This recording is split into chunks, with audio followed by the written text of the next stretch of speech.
Hello दोस्तों, मैं नया वीडियो लेकर आया हूँ। आप सभी जानते हैं लॉकडाउन चल रहा है, तो लॉकडाउन के कारण मैं अपने होम टाउन में अभी लॉक हूँ फिलहाल। तो यहाँ पे ब्लैक बोर्ड या फिर व्हाइट बोर्ड की कोई सुविधा है नहीं, तो आपका टाइम वेस्ट ना हो इसलिए आज मैं पेपर और पेन से आपके लिए वीडियो बना रहा हूँ। तो इस वीडियो में हम क्लास 10 का CBSE हो चाहे ICSE हो, कोई भी बोर्ड हो, तो रियल नंबर्स जो चैप्टर है उसके ऊपर उसका जो कुछ पोर्शन है वो मैं कवर करने की कोशिश करूंगा। तो आज के इस वीडियो में मैं Euclid's lemma, Euclid's division algorithm और ये दोनों के ऊपर जितने भी टाइप के सम्स आपको एग्जाम में पूछे जाते हैं वो सब मैं इस वीडियो में कवर करने की कोशिश करने वाला हूँ। सबसे पहले यूक्लिड्स लेम्मा कहता क्या है। यूक्लिड्स लेम्मा क्या होता है? सपोज अगर आपके पास कोई भी दो पॉजिटिव नंबर्स है, if you have a and b are any two positive integers, तो इन दोनों नंबर्स के लिए मान लीजिए अगर इसमें b जो है वो a से बड़ा है, तो ये b हम a into Q plus r के फॉर्म में लिख सकते हैं। और ये जो रिमाइंडर यहाँ पे दिया है वो क्या हो सकता है? 0 less equal r less than a हो सकता है। अगर इसका कोई एग्जाम्पल देना हो, एग्जाम्पल से आपको अच्छे से पता चल जाएगा। सपोज कर मान लीजिए आपके पास दो नंबर है 10 और 3, तो आप 10 को 10 इक्वल्स टू 3 इंटू 3 प्लस 1 में लिख सकते हो। ठीक है, ये आपका बड़ा नंबर है b a, और ये जो हो गया वो आपका क्वोशंट हो गया, और प्लस r ये आपका क्या हो गया?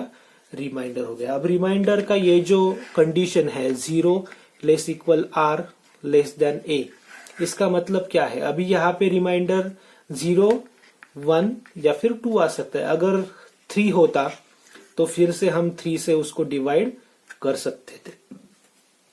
ठीक है, तो अब ये जो है हमारा यूक्लिड्स लेम्मा का स्टेटमेंट है।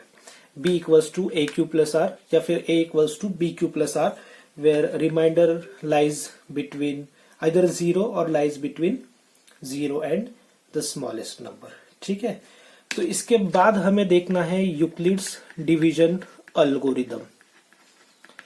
तो सबसे पहले आपको लेम्मा और एल्गोरिदम का डिफरेंस क्या है ये पता होना चाहिए।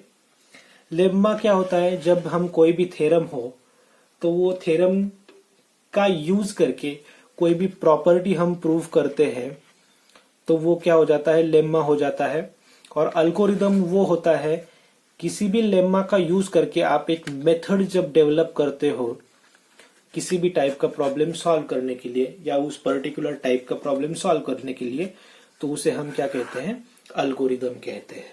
ठीक है, तो यूक्लिड्स डिवीजन एल्गोरिदम मतलब हमें जो यूक्लिड्स लेम्मा है वो उन दो पर्टिकुलर नंबर्स पे क्या करना है? अप्लाई करते रहना है जब तक हमें रिमाइंडर 0 नहीं मिल जाता। तो यूक्लिड्स डिवीजन एल्गोरिदम के 3 स्टेप्स बेसिकली है। फर्स्ट जो स्टेप है वो आपको a और b जो भी दो नंबर्स आपको दिए हैं, ध्यान में रखिए ये जो मेथड है यूक्लिड्स डिवीजन एल्गोरिदम, ये हम HCF फाइंड करने के लिए या फिर GCD फाइंड करने के लिए यूज करते हैं।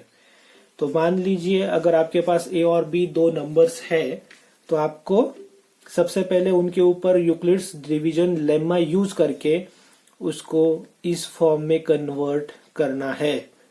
तो आपको दो नए नंबर्स मिल जाएंगे Q एंड R। ठीक है, तो दूसरा जो स्टेप है वो ये है, मान लो अगर इस पहले स्टेप में अगर आपको R 0 मिलता है, रिमाइंडर 0 मिलता है, तो यहाँ पे आपका आंसर आ जाएगा। क्या आ जाएगा आंसर? आपका जो HCF होगा दोनों नंबर्स का वो क्या होगा? दोनों में से जो स्मॉलेस्ट नंबर है वो हो जाएगा आपका HCF। तो मान लीजिए अगर यहाँ पे B और A में अगर B बड़ा है A से, तो यहाँ पे आपका A क्या हो जाएगा? HCF हो जाएगा। ठीक है, और मान लो अगर आपका रिमाइंडर 0 नहीं है तो आपको डिवीजन लेम्मा फिर से यूज करना है, लेकिन इस बार आपको डिवीजन लेम्मा यूज करना है ए और आर पे। इसका मतलब क्या है? फर्स्ट स्टेप में हमारा ये था b equals to A Q plus r, ठीक है, आगे वो कंडीशन रिमाइंडर का। तो नेक्स्ट स्टेप में आप ए और आर के ऊपर अपना डिवीजन एल्गोरिदम यूज करते हो। इसका मतलब ए आपका यहां पे आ जाएगा और आर आपका, मान लो यहां पे अगर R1 है तो R1 इंटू समथिंग Q2, यहाँ पे Q1 कंसिडर करता हूं, तो फिर से आपको कुछ ना कुछ रिमाइंडर मिल जाएगा, मान लो R2 है। ये प्रोसेस आपको कब तक करना है? जब तक आपको 0 नहीं मिलता है। तो थर्ड स्टेप क्या होगा? Continue this process until you get r equals to 0, ठीक है। तो जब तक आपको रिमाइंडर 0 नहीं मिलता तब तक आपको ये प्रोसेस करते रहना है।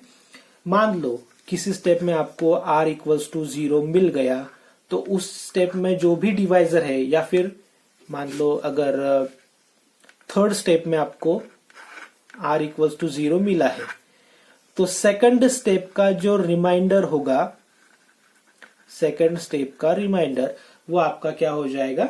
SCF हो जाएगा, ठीक है। एग्जाम्पल्स के थ्रू आपको ये ज्यादा अच्छे से समझ में आ जाएगा, ठीक है। उसके पहले हम देखते हैं कि नोटेशन क्या हो सकता है। देखो, दो टाइप के नोटेशन है, एक तो ओपन ब्रैकेट है या और क्लोज ब्रैकेट है। तो जब भी मैं दो नंबर्स को ओपन ब्रैकेट में लिखता हूं, इसका मतलब ये क्या है? GCD of A and B है। और जब मैं उन्हीं दो नंबर को क्लोज ब्रैकेट में लिखूंगा तो उसका मतलब हो जाएगा कि वो क्या है? LCM है, ठीक है। तो चलिए एग्जाम्पल स्टार्ट करते हैं। तो फर्स्ट एग्जाम्पल NCERT से ही मैंने लिया है, एग्जाम्पल 135 एंड 225, ठीक है। अब इन दो नंबर्स का हमें क्या करना है? SCF फाइंड करना है। तो यहाँ पे सबसे पहले हम लिखेंगे कि यहाँ पे जो बड़ा नंबर है वो 225 है, ठीक है। तो हमें क्या करना है? 225 को 135 के फॉर्म में एडजस्ट करना है। इसके लिए करेंगे क्या? सीधा सीधा डिवीजन करेंगे। 225 को 135 से डिवाइड करेंगे। 135 वन जा 135, रिमाइंडर आएगा 90। तो यहाँ पे क्या हो जाएगा मेरा? 225 इक्वल्स टू 135 इंटू 1 प्लस 90 हो जाएगा, ठीक है। अब यहाँ पे मुझे रिमाइंडर 0 मिला नहीं है, तो इसका मतलब मुझे ये प्रोसेस क्या करना है? कंटिन्यू करना है। अब मुझे यूक्लिड्स लेम्मा अप्लाई करना है 135 एंड 90 पर। इसका मतलब मुझे 90 से 135 को डिवाइड करना है, तो इसको आप कंटिन्यू कर सकते हो, ठीक है। तो 90 वन सा 90 हो जाएगा, यहाँ पे बचेगा 45। So 135 can be written as 90 into 1 plus 45। यहाँ पे भी रिमाइंडर 0 नहीं है, तो अगला स्टेप 90 यहाँ पे और 45 यहाँ पे। अब यहाँ पे ये आसान है, 45 इंटू 2 प्लस 0। तो इस वाले स्टेप में मुझे 0 मिला है, राइट। तो इस स्टेप में जो भी मेरा डिवाइजर है, मतलब ये ऐसे, ठीक है। तो लास्ट स्टेप में जो भी डिवाइजर है वो मेरा क्या हो जाएगा? SCF हो जाएगा। या फिर आप ऐसे भी कंसिडर कर सकते हो, जिस स्टेप में आपको 0 मिला है उसके पहले वाले स्टेप का रिमाइंडर आपका क्या हो जाएगा? SCF हो जाएगा, ठीक है। तो मुझे आंसर क्या मिला? SCF of 135 and 225 equals to 45, ठीक है। अब ये तो एक साधारण एग्जाम्पल हो गया। अब सपोज मान लीजिए एक ऐसा एग्जाम्पल आपके पास है जिसमें पहले ही स्टेप में आपको रिमाइंडर 0 मिल रहा है। ठीक है, तो देखो अभी दो नंबर है, मुझे 38220 को 196 के फॉर्म में एडजस्ट करना है। तो 38220 डिवाइडेड बाय 196, तो 196 वन सा 196, बचेगा कितना 681, तो ये 2 नीचे आ जाएगा। 196 9 सा कितना होता है 9 सा, ये हो जाएगा आपका 1764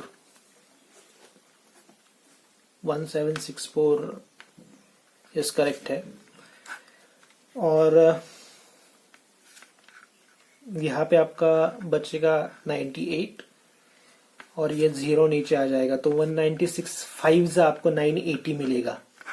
मतलब आपको पहले ही स्टेप में रिमाइंडर क्या मिला है 0 मिला है। सो 196 इंटू 195 प्लस 0। जब आपको पहले स्टेप में 0 मिलता है तब आपका दोनों में से जो छोटा नंबर है वो आपका क्या हो जाता है एचसीएफ हो जाता है। तो यहाँ पे 196 और 38220 का एचसीएफ मुझे मिलेगा 196। समझ में आ रहा है आपको? ठीक है, तो चलिए बढ़ते हैं नेक्स्ट एग्जाम्पल की तरफ। अब इस टॉपिक पे जितने भी टाइप के एग्जाम्पल्स आपको एग्जाम में पूछे जा सकते हैं उतने टाइप के एग्जाम्पल्स में कवर करने की कोशिश करूंगा। देखो, एक टाइप का एग्जाम्पल है जो आपको शायद एनसीईआरटी में नहीं मिलेगा। ठीक है, वो भी मैं आपको यहाँ पे लेकर दिखाता हूँ। उसके पहले और एक एग्जाम्पल हम एचसीएफ फाइंड करने का कंसीडर करेंगे। Third example, find HCF of 4052 and 12576। ठीक है, तो जैसे जैसे नंबर्स बढ़ेंगे तो आपको डिवीजन करने में थोड़ा सा समय जरूर लगेगा। अगर आप ओरली कैलकुलेशन कर सकते हो तो आपके लिए थोड़ा सा आसान हो जाएगा, जल्दी हो जाएगा। ठीक है, अगर आप ओरली कैलकुलेशन नहीं कर सकते तो कोई बात नहीं, आप एक्चुअल डिवीजन करके भी सॉल्व कर सकते हो। ठीक है, मैक्सिमम 2 या 3 मार्क्स के लिए इस टाइप के सवाल पूछे जा सकते हैं। अगर लीनियर कॉम्बिनेशन जो नया टाइप है एनसीईआरटी में आपको नहीं मिलेगा, वो मैं लेने वाला हूं, उसके ऊपर अगर कोई सम आता है तो वो शायद 4 मार्क के लिए आ सकता है। ठीक है, तो यहाँ पे देख लेते हैं 12576 जो बड़ा नंबर है उसको छोटे नंबर के फॉर्म में, अभी आपके 4 3 12 होता है तो 3 से जाएगा, प्लस रिमाइंडर कितना बचेगा 4052 मल्टीप्लाइड बाय 3, ये कितना हो जाएगा 12,156 हो जाएगा, राइट 156। तो यहाँ पे मुझे रिमाइंडर मिलेगा 420, बराबर है जी। चलिए, तो नेक्स्ट स्टेप में अभी यहाँ पे 4052 यहाँ पे आ जाएगा, 420 मेरा यहाँ पे आ जाएगा। तो एक्चुअल में भी आप डिवीजन कर सकते हो 4052 को 420 से, डायरेक्टली 9 से हो जाएगा। ठीक है, जो भी आपका आ जाएगा वो आप यहाँ पे लिखोगे। ठीक है, अभी यहाँ पे 420 इंटू 9 क्या होता है 420 इंटू 9 3780 होता है, 3780। तो यहाँ पे मुझे रिमाइंडर कितना मिलेगा 3780 और 4052, तो इसका मतलब मुझे 272 रिमाइंडर मिल जाएगा। ठीक है, 272 मुझे रिमाइंडर मिल गया है। अब नेक्स्ट वाला जो स्टेप है उसमें 420 यहाँ पे आ जाएगा, 420 इक्वल्स टू 272 इंटू अभी 1 का जाएगा, रिमाइंडर मिलेगा आपको 148, फिर से 272 और 148 पे मुझे लेम्मा अप्लाई करना है, इंटू 1 ही होगा, तो इस वाले केस में आपको रिमाइंडर मिल जाएगा 124 आई थिंक। ठीक है, नेक्स्ट 148 124, फिर से 1 जा 124 इक्वल्स टू 24 इंटू क्या हो जाएगा, 24 इंटू अगर 5 करोगे तो 120 आपको मिल जाएगा, तो यहाँ पे आपको 4 रिमाइंडर मिल जाएगा। और लास्ट वाला स्टेप आएगा 24 इक्वल्स टू 4 इंटू 6 प्लस 0, तो पहले स्टेप में, उसके पहले स्टेप में जो भी रिमाइंडर है वो आपका क्या हो जाएगा, HCF हो जाएगा। ठीक है, यहां तक आप सबको क्लियर है। ठीक है, अब जो नेक्स्ट वाला जो टाइप है जो आपको एनसीईआरटी में नहीं मिलेगा वो ये है, fourth example, find HCF of 867 and 255 by Euclid's division lemma and express HCF as linear combination of 867 and 255। ठीक है, तो हमें HCF भी फाइंड करना है, साथ में उस जो भी हमारा HCF आएगा उस वाले HCF को क्या करना है, लीनियर कॉम्बिनेशन में एडजस्ट करना है। किसके लीनियर कॉम्बिनेशन में, जो हमें गिवन 2 नंबर्स थे उसके लीनियर कॉम्बिनेशन में। ठीक है, तो देखो पहले तो यूक्लिड्स डिवीजन लेम्मा का प्रोसीजर सेम हो जाएगा, 867 इक्वल्स टू 255 इंटू 2 3 6, तो यहाँ पे इंटू 3 करना पड़ेगा। ठीक है, तो यहाँ पे आपको रिमाइंडर मिल जाएगा 102। ठीक है,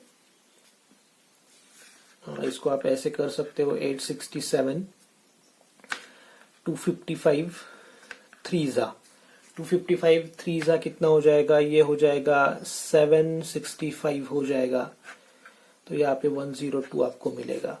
तो नेक्स्ट स्टेप में 255 इक्वल्स टू 102 इंटू 2 प्लस, अब 102 इंटू 2 कितना हो गया, 204 हो गया, तो यहाँ पे रिमाइंडर आपको मिलेगा 51।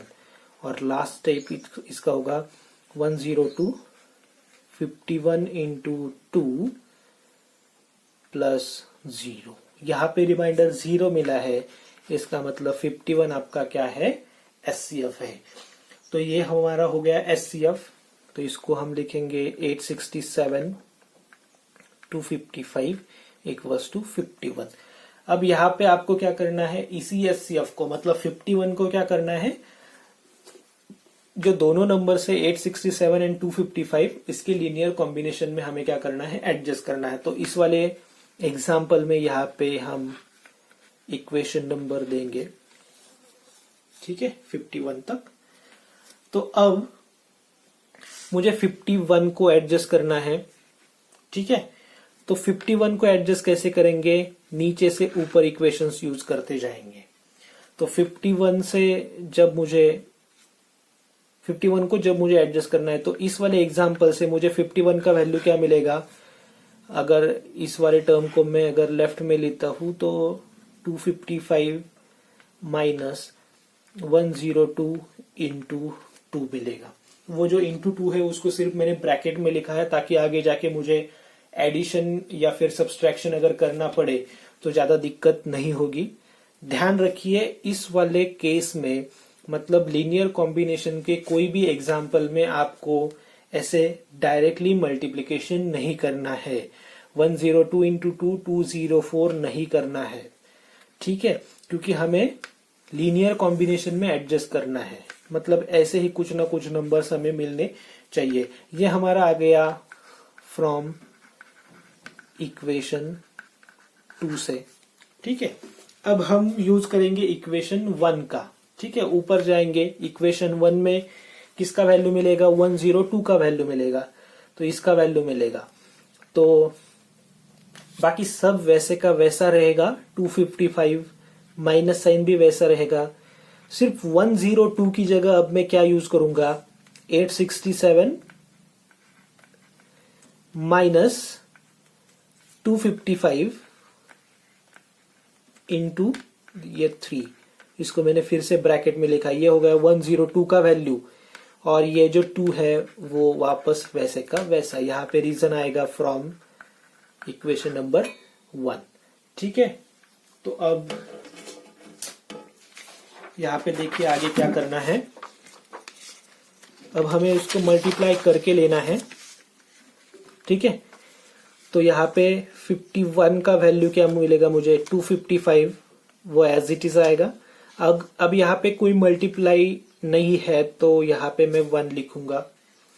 इसके साथ में आगे अभी क्या करना है, इस पूरे स्क्वायर ब्रैकेट को मुझे इस माइनस से भी मल्टीप्लाई करना है और साइमल्टेनियसली इस 2 से भी मल्टीप्लाई करना है।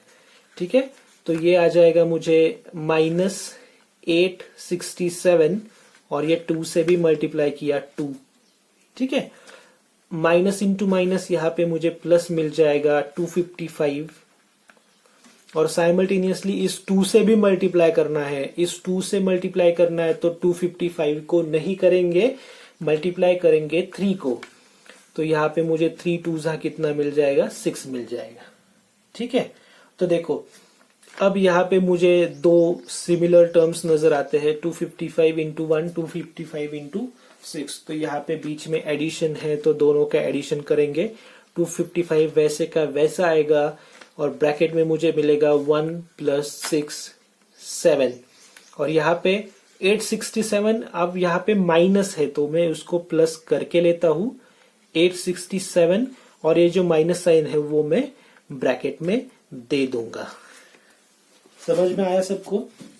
क्या किया हमने, जिस वाले स्टेप में हमारा एचसीएफ आया था वहां से हमने क्या किया, वैल्यूज यूज करना स्टार्ट किया। 51 का वैल्यू 255 माइनस 102 इंटू 2, और नेक्स्ट वाले स्टेप में 102 का वैल्यू यूज किया है। सिर्फ मल्टीप्लीकेशन करते वक्त आपको ये माइनस साइन का और ये ब्रैकेट का ध्यान में रखना है। ठीक है, माइनस से मल्टीप्लाई नहीं करोगे तो लीनियर कॉम्बिनेशन आपका गलत हो जाएगा। तो हमारा क्वेश्चन क्या था कि एचसीएफ को हमें इन दोनों के मल्टीपल्स में, लीनियर कॉम्बिनेशन मतलब क्या, मल्टीपल में क्या करना है, एडजस्ट करना है। तो यहाँ पे हमारा हो गया, ठीक है, दोनों के मल्टीपल्स में एडजस्ट हो गया है। अब मान लो ये सेम एग्जाम्पल आपको अलग लैंग्वेज में भी पूछा जा सकता है, जिसमें आपको ये पूछा जा सकता है कि फाइंड एचसीएफ ऑफ 867 एंड 255, और आपको ये पूछा जा सकता है कि जो भी एचसीएफ आएगा उसको 867 into x plus 255 into y के फॉर्म में एडजस्ट करिए और एक्स और वाई का वैल्यू फाइंड कीजिए। सेम एग्जांपल इसी लैंग्वेज में भी पूछा जा सकता है। प्रोसेस बिल्कुल सेम है।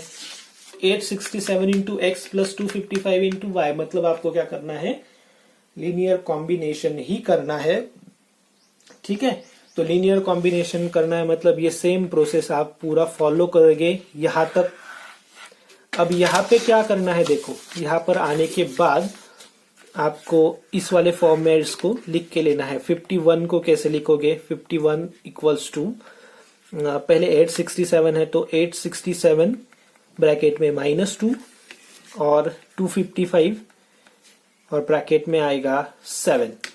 तो अगर ये दोनों इक्वेशन आप कंपेयर करोगे then you will find that value of x is -2 and value of y is 7। ठीक है, तो इस वाले टाइप के एग्जाम्पल्स भी आपको पूछे जा सकते हैं। ठीक है, अभी यूक्लिड्स लेम्मा पे और भी एक टाइप के एग्जाम्पल है जिसमें नंबर्स के फॉर्म्स आते हैं। तो वो भी एग्जाम्पल में एक या दो एग्जाम्पल, वीडियो लंबा हो रहा है लेकिन एक या दो एग्जाम्पल्स में लेने की कोशिश जरूर करूंगा। तो मान लीजिए अगर अभी ये हमारा सिक्स्थ एग्जाम्पल है, तो मान लीजिए आपको एग्जाम्पल है कि use Euclid's division lemma to show that square of any positive integer is either of the form 3m or 3m plus 1। तो यहाँ पे भी आपको क्या करना है, यूक्लिड्स डिवीजन लेम्मा ही यूज करना है। सबसे पहले ऐसे एग्जांपल्स में आप यूक्लिड्स लेम्मा का स्टेटमेंट लिखोगे। अभी मैं शॉर्ट में लिखता हूँ b equals to A Q plus R where R 0 is less equal R less than A. ठीक है, तो यहाँ पे आपको a as it is consider करना है। अभी मैं इसको a equals to B Q plus R के फॉर्म में लिखता हूं, यहाँ पे b मिलेगा। ठीक है, a हमने कंसिडर कर लिया एक नंबर, और यहाँ पे हमें b क्या करना होता है, खुद से सिलेक्ट करना होता है, एज्यूम करना होता है। तो यहाँ पे मुझे जो शो करना है वो क्या है, 3m प्लस 1। तो यहाँ पे मैं b का वैल्यू क्या चूज करूंगा, 3 चूज करूंगा। ठीक है, अब ये दोनों नंबर्स कंसीडर करके मुझे इस फॉर्म में लिखना है। मतलब क्या हो जाएगा, मुझे इस वाले फॉर्म में लिखना है। a इक्वल्स टू क्या हो जाएगा, 3q प्लस r। अब r का वैल्यू क्या हो जाएगा, 0 less equal r less than b क्या है हमारा, 3 हो जाएगा। मतलब r का वैल्यू क्या हो सकता है, 0, 1 या फिर 2 हो सकता है। और अगर r का ये एक एक वैल्यू हम यूज करेंगे इसमें, तो हमें मिलेगा a equals to 3q plus 0, 3q plus 1, 3q plus 2। a के ये 3 वैल्यूज हमें मिल सकते हैं। तो इन 3 वैल्यूज का यूज करके हम ये अभी शो करेंगे। क्वेश्चन क्या है देखो, show that square of any positive integer is of the form 3m और 3m प्लस 1। तो अभी मैं एक एक वैल्यू यूज करूंगा। For example suppose a equals to 3q। तो मुझे क्या करना है, स्क्वायर शो करना है। तो मैं इसका स्क्वायर करूंगा 3q स्क्वायर, तो ये मुझे मिलेगा 9q स्क्वायर। तो इसमें मुझे 3m और 3m प्लस 1 के फॉर्म में एडजस्ट करना है। तो इसको क्या करूंगा मैं, 3 इंटू 3q स्क्वायर। तो इसको 3 और 3q स्क्वायर का वैल्यू में क्या करूंगा, m यूज करूंगा, क्योंकि क्या है, इंटीजर है। तो इंटीजर के लिए हम यूज कर सकते हैं। ठीक है, तो पहला जो नंबर था वो मुझे 3m के फॉर्म में मिल गया। अब मैं सेकेंड नंबर कंसिडर करता हूं 3q प्लस 1। तो इसका भी स्क्वायर करना है, 3q प्लस 1 ब्रैकेट स्क्वायर। तो अब a plus b bracket square के एक्सपांशन से हम इसका स्क्वायर करके लेते हैं। तो यहाँ पे मुझे मिलेगा 3q square plus 2 into 3q into 1 plus 1। तो यहाँ पे मुझे मिलेगा 9q square plus 3 2 6q plus 1। तो यहाँ पे क्या करना है, ये दोनों टर्म्स में से मैं 3 कॉमन निकाल सकता हूं। तो यहाँ पे मुझे मिलेगा 3q square plus 2q plus 1। तो इसको मैं क्या करूंगा, m यूज करूंगा। 3q स्क्वायर प्लस 2q की जगह पे क्या यूज किया है, m यूज किया है। क्यों कर सकते हैं, क्योंकि q भी क्या है, इंटीजर है, और m भी क्या है, इंटीजर है। ठीक है, अब बचा लास्ट नंबर। लास्ट नंबर क्या है, 3q प्लस 2 है। तो उसको भी स्क्वायर करके लेते हैं, equals to 3q plus 2 bracket square. a plus b bracket square का एक्सपांशन यूज करेंगे, तो यहाँ पे 9q स्क्वायर प्लस 3 2 6 2 12 मिलेगा, 12q प्लस यहाँ पे मुझे क्या मिलेगा 4 मिलेगा। यहाँ से 3 में कॉमन निकाल सकता हूँ, ना ही मुझे 1 दिख रहा है, तो इसको क्या करना है, एडजस्ट करना है।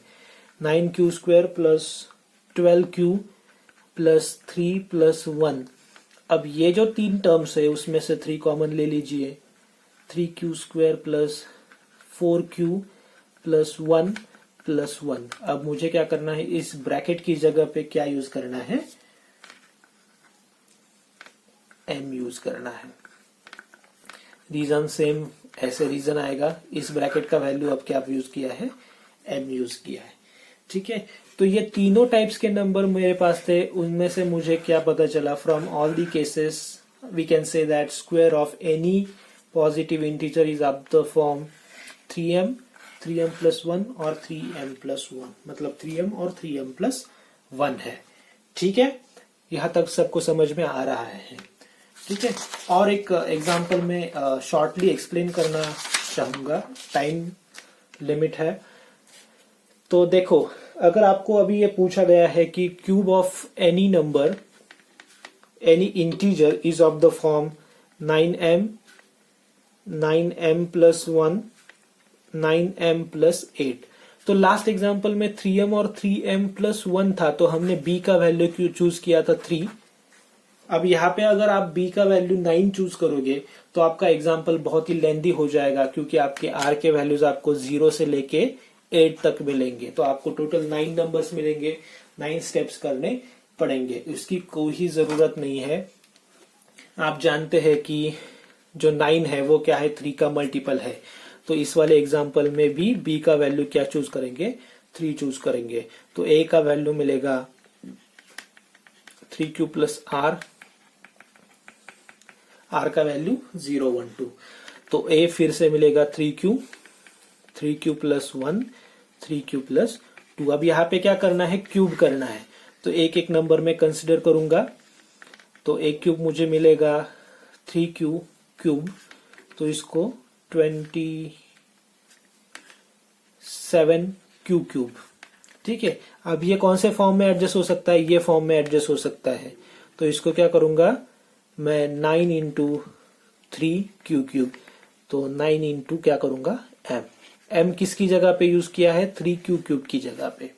ठीक है, वैसे ही बाकी के दोनों करने हैं। a equals to 3q plus 1, तो यहाँ पे भी a क्यूब करना है, 3q प्लस 1 ब्रैकेट क्यूब। अब यहाँ पे a plus b bracket cube का फॉर्मूला आप यूज कर सकते हो, 27q cube plus 3 into a square b, मतलब 9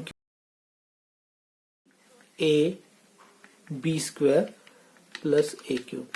तो यहाँ पे 27q cube plus 27q square plus 9q plus 1 मिला। तो यहाँ से 9 कॉमन निकालता हूँ तीनों टर्म्स में से, तो यहाँ पे मुझे मिलेगा 3q cube plus 3q square plus q plus 1। तो इसकी जगह पे अब मुझे क्या करना है, m पुट करना है 3। और थर्ड स्टेप भी आपको ऐसे ही करना है। ठीक है, तो वो वाला फॉर्म आपका 9m प्लस 8 में आ जाएगा। ठीक है, आशा करता हूं कि आपको सभी एग्जाम्पल्स आज के समझ में आ चुके हैं अच्छे से। ठीक है, अगर आपको मेरा कंटेंट वीडियो का अच्छा लगता है, मेरे सिखाने का तरीका अच्छा लगता है, तो मैं आपको रिक्वेस्ट करता हूं कि आप प्लीज मेरा वीडियो लाइक कीजिए, कमेंट कीजिए। आपको अगर कोई डाउट है किस टॉपिक के पे आपको वीडियो चाहिए, वो भी आप कर सकते हो। और सबसे इम्पोर्टेंट चीज, ऐसे ही मैं आपके लिए वीडियो बनाने वाला हूं, तो आप मेरे चैनल को प्लीज सब्सक्राइब किए। इससे भी बेहतर वीडियो मैं आपके लिए लेके आऊंगा। शुक्रिया।